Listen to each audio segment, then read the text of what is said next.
Autumn 1944. The war in Europe raged on, but across the Atlantic, ships carried thousands of Hungarian soldiers, captured in Italy and France, into the heart of America. The men arrived gaunt, exhausted, and unwashed. For weeks, many had survived on meager rations, sleeping in mud, wearing the same uniforms that stank of sweat and smoke. Hygiene was a luxury the war had long stolen from them. As they disembarked at Norfolk, Virginia, they expected the usual: harsh treatment, dirt-filled barracks, and endless labor. Instead, guards calmly escorted them into a building unlike anything they had imagined. One prisoner later wrote, "They led us not to cells, but to showers. Real showers with pipes, tiles, and steam rising like heaven itself." For a moment, I thought it was a trick inside. The men found rows of faucets, running hot and cold water, soap bars stacked neatly on shelves, towels folded in piles. Some prisoners stared as if confronted with sorcery.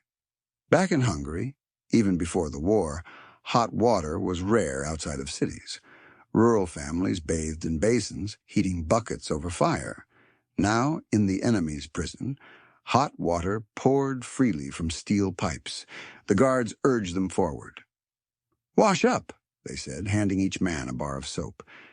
At first, the prisoners hesitated. Was this some form of humiliation? But the steam filled their lungs, and soon the urge was irresistible. A diary entry captured the moment. "I let the hot water run over my shoulders. Dirt and fear drained away. For the first time in months, I felt human again. The men laughed like children as they scrubbed. Years of grime vanished down the drains. The smell of soap filled the air, unfamiliar yet comforting. Some wept quietly, ashamed at the relief they felt in the hands of their captors. Afterward, clean towels awaited them. Their old uniforms were taken, replaced with laundered clothes.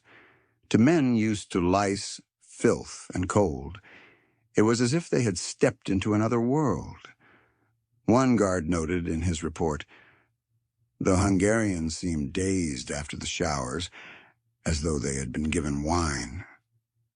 They touched their faces in disbelief.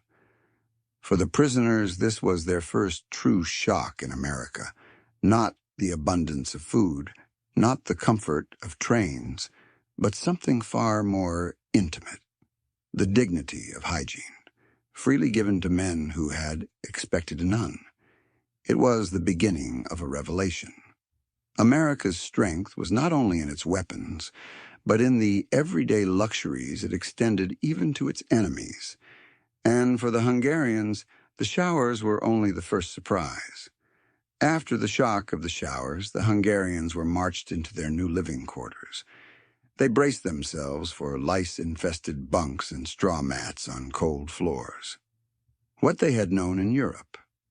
Instead, they entered long wooden barracks lined with iron cots. Each bed had a mattress, a blanket, and, most astonishing of all, sheets that smelled faintly of detergent. One prisoner whispered to another, "Even our officers never slept so clean." The guards ignored their disbelief as though this was ordinary. Within days, they discovered another surprise: laundry. The camp maintained a schedule where uniforms and undergarments were collected, washed, and returned. No more endless weeks in the same filthy clothes. A diary recorded, "We handed over our uniforms expecting to lose them. Yet 2 days later, they returned, clean, pressed, and smelling of soap. I touched the fabric again and again as though it were a miracle. For men who had grown used to lice crawling across their skin, this routine felt like luxury. In the Reich's prison camps, disease spread unchecked. Here, hygiene was treated as essential. The guards explained calmly, "Clean camps mean healthy men. Healthy men mean fewer problems." The Hungarians exchanged glances, realizing that American pragmatism gave them comforts their own homeland denied. Each barracks had sinks with running water, buckets of soap, and sometimes even mirrors.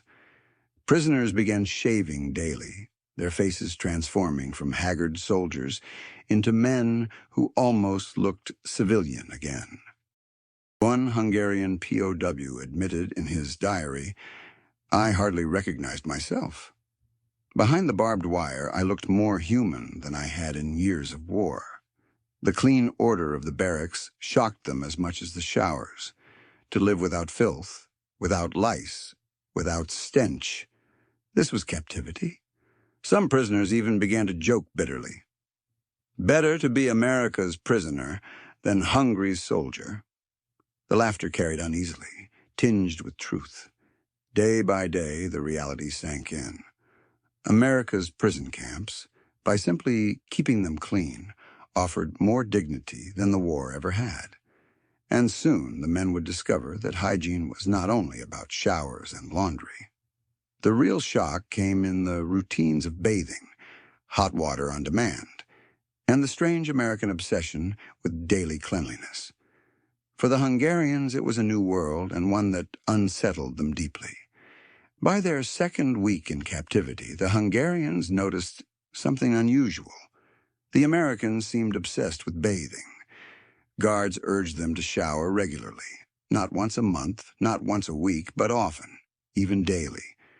One POW wrote in disbelief, "They expect us to wash every day." In Hungary, a man might bathe once a week, sometimes once in two. Hot water is for the wealthy. Here they pour it as if from the heavens. In the camps, the showers were scheduled and orderly. Groups of prisoners marched in, bathed with soap and hot water, then returned with clean towels. To the guards, it was routine. To the Hungarians, it was astonishing. Back home, entire families had often shared the same wash basin, heating pots over wood fires. Hot baths were rare luxuries, reserved for holidays or the wealthiest homes. Now, even as prisoners, they bathed in endless hot water. One diary recorded, "I let the water run over me until the guard knocked on the door. Never in my life did I feel such comfort. Even my wedding night did not compare."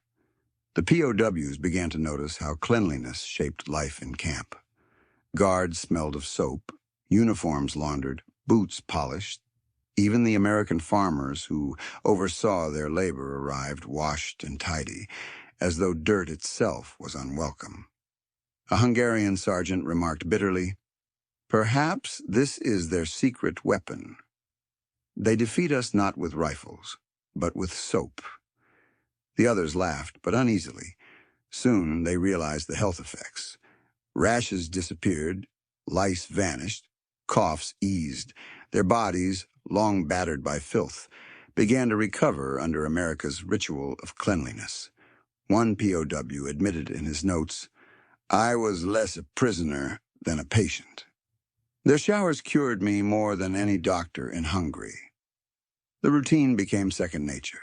Prisoners began looking forward to shower days, taking pride in their appearance, even combing their hair before roll call. It was not just physical relief. It was dignity restored. To be clean, daily, in captivity, felt like a strange kind of freedom.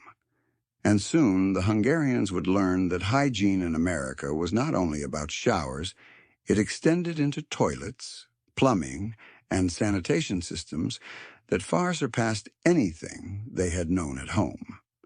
That revelation would shock them even more than the showers themselves, and it would forever change the way they saw the world beyond the barbed wire. If the showers had shocked the Hungarian prisoners, what came next left them speechless. In the camps, they discovered a system so ordinary to Americans that no one explained it. But to the prisoners, it felt like sorcery. Flush toilets. One POW recalled, "We heard the sound first, a rushing of water, a whirl like a stream. I watched as waste disappeared as if swallowed by the earth.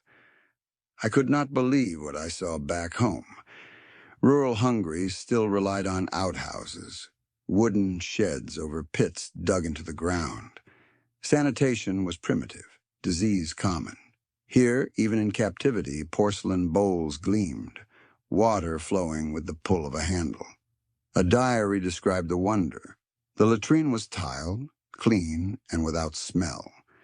It was more luxurious than the homes of officers in Budapest. Prisoners laughed nervously at first, uncertain how to use the strange devices. Guards demonstrated casually, pulling levers, washing hands in sinks with soap and hot water. For the Hungarians, it was a glimpse of another world. Some POWs whispered that this was America's true power, not its tanks or planes, but its plumbing.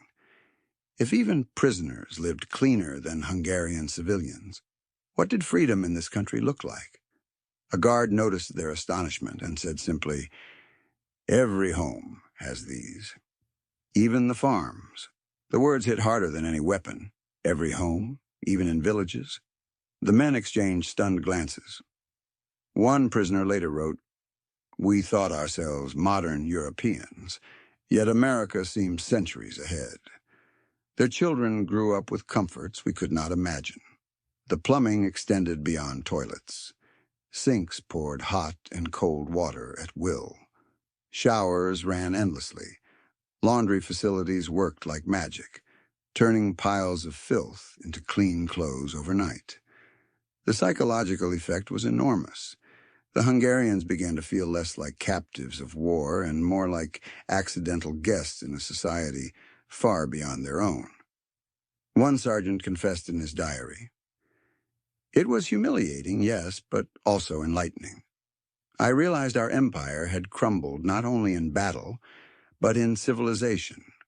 America's strength was in its pipes as much as its rifles." The men soon grew used to the miracles of plumbing, but never fully accepted them. Each flush, each stream of hot water carried a quiet reminder of how far behind their homeland truly was. And the greatest shock came when they learned that such hygiene was not reserved for soldiers, officers, or the wealthy, but was considered a basic right for every American citizen. It was a truth that reshaped their vision of the enemy and of the world itself. By the winter of 1944, the Hungarian POWs had grown accustomed to America's showers and plumbing. But there was something else they could not ignore: the sheer abundance of soap. Bars of soap appeared everywhere, in barracks, in laundry rooms, in showers, even handed out during work details. To the prisoners, it seemed endless, as though America's factories could never run dry. One POW wrote in his diary, "At home, soap is rationed. My wife saves slivers to wash clothes, to bathe the children. Here, even prisoners are given whole bars, soft and scented. They use it as if it were nothing." The men quickly noticed that Americans treated cleanliness almost like a national duty. Guards shaved daily, their uniforms washed and pressed. Farmers' wives scrubbed hands before meals. Children bathed at night without fail. A Hungarian sergeant remarked, "We thought them decadent, but their soap is discipline. They fight filth the way they fight war, relentlessly every day." The prisoners were astonished by deodorants and powders, things unknown in much of Europe. Even after long hours in the fields, American civilians smelled fresh, their clothes free of sweat. One POW described the shock. "The guard smelled of lavender. I, a soldier of the Hungarian army, smelled of dirt. It was as though the enemy was not only stronger, but cleaner." Soap became a symbol. For the Americans, it was ordinary. For the Hungarians, it was luxury. Prisoners began saving bars, tucking them into pockets as treasures to send home. Letters begged for small parcels of soap to be delivered through the Red Cross. To their families in Hungary, such gifts were worth more than cigarettes or even food. A diary confessed, "I dreamed that my children might one day bathe in hot water with soap, as I do now in captivity. Strange that my prayers for them come true only in the enemy's land." The obsession extended to laundry. Americans wash clothes weekly, sometimes daily. Prisoners watched in amazement as machines churned away, producing clean garments faster than entire Hungarian households could manage by hand. What the POWs once thought excess, they began to see as power. Hygiene was not indulgence, it was health, discipline, and dignity. And as they adjusted, the Hungarians realized this was no temporary comfort. Cleanliness was woven into American life, and it would follow them throughout their captivity. Soon they would discover another shock, that this obsession extended even to mealtimes, where kitchens, utensils, and food preparation were held to standards far beyond anything they had ever known. The Hungarians had already been astonished by hot showers and endless soap. But their next shock came at mealtimes, when they stepped into the camp kitchens. In Europe, even officers' mess halls were often grimy. Food was rationed, utensils scarce, kitchens crowded with flies and the smell of rot. But in America's prison camps, kitchens gleamed with steel counters, polished pots, and scrubbed floors. One POW wrote in disbelief, "The kitchen shone. Not a speck of dirt, not a fly in sight. The cooks wore white aprons, their hands washed, their knives gleaming like mirrors. I could not believe such purity existed, even for us prisoners. Meals were served with utensils that were cleaned daily in boiling water. Plates and cups were washed until spotless. Guards insisted on order. No dirt, no waste, no filth. The Hungarians were stunned. Back home, families often ate from chipped bowls, wooden spoons passed down through generations. Now, behind barbed wire, they dined with clean cutlery and trays scrubbed after every meal.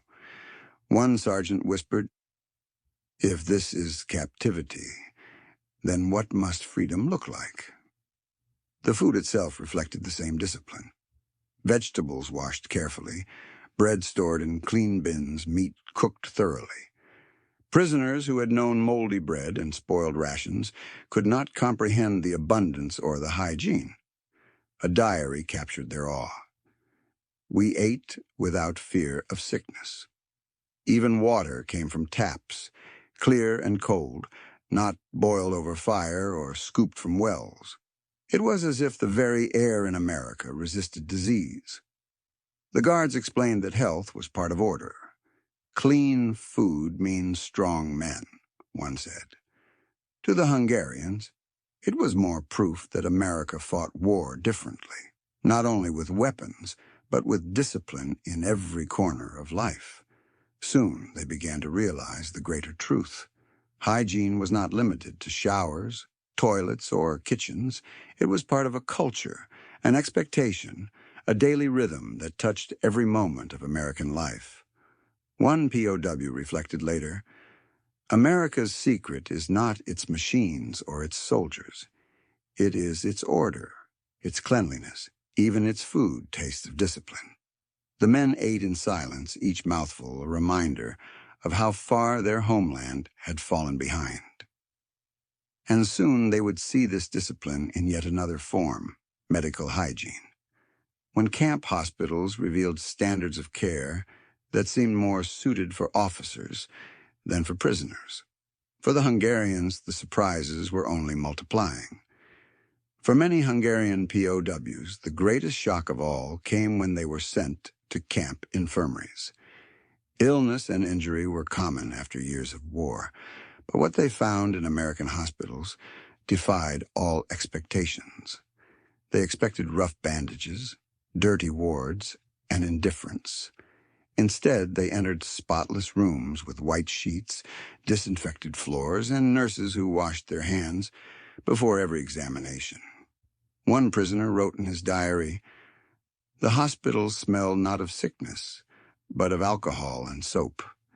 Even the air seemed clean. I thought I had stepped into a dream. Doctors treated them with the same precision as American soldiers. Instruments gleamed after sterilization, Wounds were cleaned with antiseptic, and fresh bandages applied daily. The POWs whispered among themselves, "Why would the enemy waste such care on us?" Guard shrugged. "Because it is the rule. Every man deserves treatment." For men who had seen comrades die of infections for the lack of bandages in Europe, this standard of hygiene seemed beyond belief. One Hungarian recalled, "I had fever and expected to be left to die. Instead, they gave me medicine and clean water. A nurse changed my sheets each morning. I was their prisoner, yet they treated me like a patient." The shock ran deeper than the medicine itself. It was the orderliness. Beds spaced evenly, linens washed daily, equipment shining under electric light. In Hungary, such conditions were rare even for officers. Some prisoners of war felt humiliation. Others felt gratitude. But all understood the same truth. America's power extended even into its hospitals.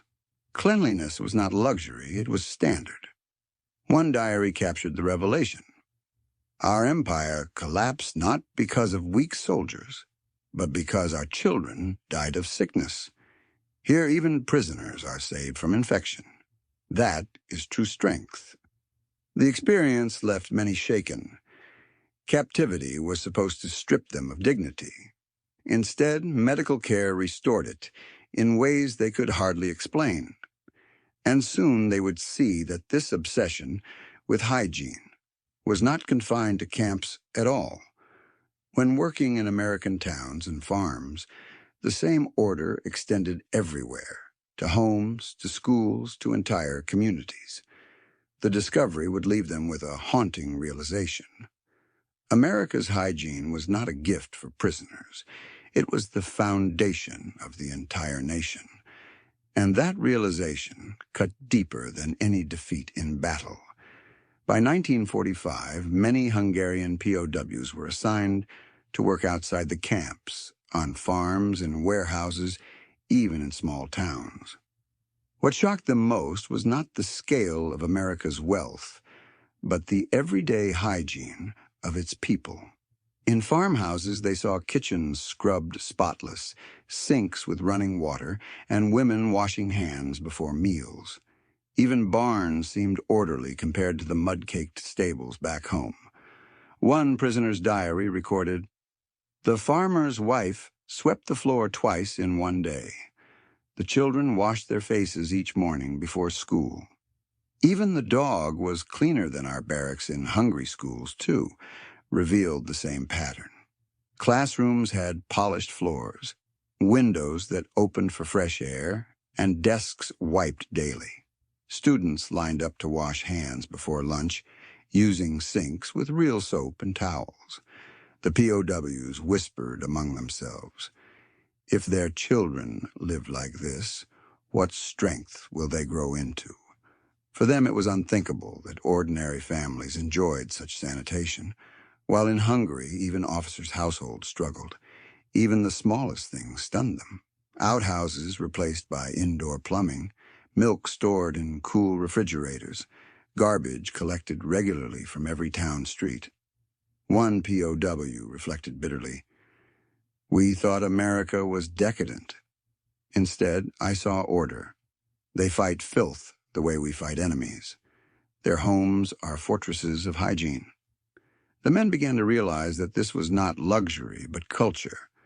Cleanliness was woven into American life, a discipline taught from childhood, maintained in every household, reinforced in every school. A guard once told them, "We like things neat.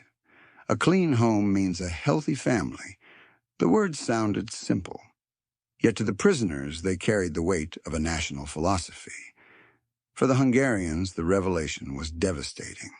Their homeland, proud of its traditions, had been undone not only by armies, but by poverty, disease, and disorganization. A diary concluded, "America does not merely build tanks and planes. It builds clean homes, clean schools, clean towns. That is the foundation of their strength everywhere they looked. Farmhouses, schools, Public squares, they saw proof that hygiene was not a privilege, but a standard of life. And soon they would realize the final truth, that even after returning home, they would never forget the smell of soap, the shine of tiles, and the feeling of being cleaner in captivity than free and hungry. The lesson would follow them long after the barbed wire was gone. By late 1945 and into 1946, Hungarian POWs began their long journey home. They boarded ships eastward, carrying only small parcels, a few keepsakes, and memories of a land that had treated them far differently than they expected. When they stepped off the trains in Budapest, Szeged, and Debrecen, the shock was immediate. Cities lay scarred by bombs, bridges collapsed into rivers, and the smell of decay hung in the air. Their families embraced them, but the joy was tempered by the sight of hunger. Children looked pale, mothers worn, homes ruined. Soap was nearly impossible to find. Bathing was again a luxury. One former POW wrote in his diary, "I returned to my wife and children, but their hands were blackened with soot, their hair tangled, their clothes stiff with dirt. They had not seen hot water in months." The men remembered the showers of America, the steam, the scent of soap, the clean towels. Now water came in buckets hauled from wells, heated sparingly over wood fires. One soldier whispered to his wife, "In America, even prisoners washed daily." She stared at him in disbelief, thinking it a cruel joke. The contrast grew sharper with every detail. In Hungary, lice spread through schools, typhus still stalked towns, and latrines overflowed. In captivity, those same men had lived with flushed toilets, disinfected hospitals, and meals served on clean plates. A diary captured the bitter truth. "I was cleaner as a prisoner in America than as a free man in Hungary." Some POWs tried to share what they had seen: modern plumbing, daily bathing, soap in abundance. But neighbors scoffed, saying, "That is impossible. No nation gives such things even to its own people, much less to its enemies." The men fell silent, unwilling to argue, but in their hearts they carried the memory like a secret. The enemy's strength was not only in factories and weapons, but in its homes, its order, and its hygiene. One veteran reflected years later, "When I saw my son bathe once a month in cold water, I thought of the American children bathing nightly. That was when I knew why we had lost. The return to ruins was painful. Freedom had come at last, but dignity seemed further away than it had in captivity." For many, the greatest humiliation was this realization, that behind barbed wire in America they had lived cleaner, healthier, and perhaps even more human than in the rubble of their homeland. It was a truth too heavy to speak aloud, but impossible to forget. Years passed. The war faded into memory, but for the Hungarian POWs who had lived in America's camps, one memory never left them: the shock of modern hygiene. They had come expecting cruelty, filth, and punishment. Instead, they had found hot showers, clean barracks, flush toilets, soap in abundance, and kitchens that gleamed brighter than their own homes. One former prisoner wrote years later, "The true strength of America was not its tanks or planes. It was its order. Even in war, even for its enemies, it maintained cleanliness. That discipline defeated us more surely than weapons historians would later call it, the hygiene shock." Men raised in a Europe of rationing, mud, and disease were confronted with a nation where even prisoners lived with dignity, health, and daily comfort. For many, the memory became a standard by which they judged the post-war world. Some dedicated their lives to improving sanitation in Hungarian towns. Others told their children of America's soap and plumbing as though describing a fairy tale. One veteran told his son, "Never believe propaganda." I saw the truth with my own eyes. A strong nation is not one that boasts, but one that keeps its people clean and healthy. The contrast haunted them. They had once believed the Reich and its allies stood for civilization, while America was decadent. Yet behind barbed wire, they had learned the opposite. Dignity was found in hygiene, and strength in discipline.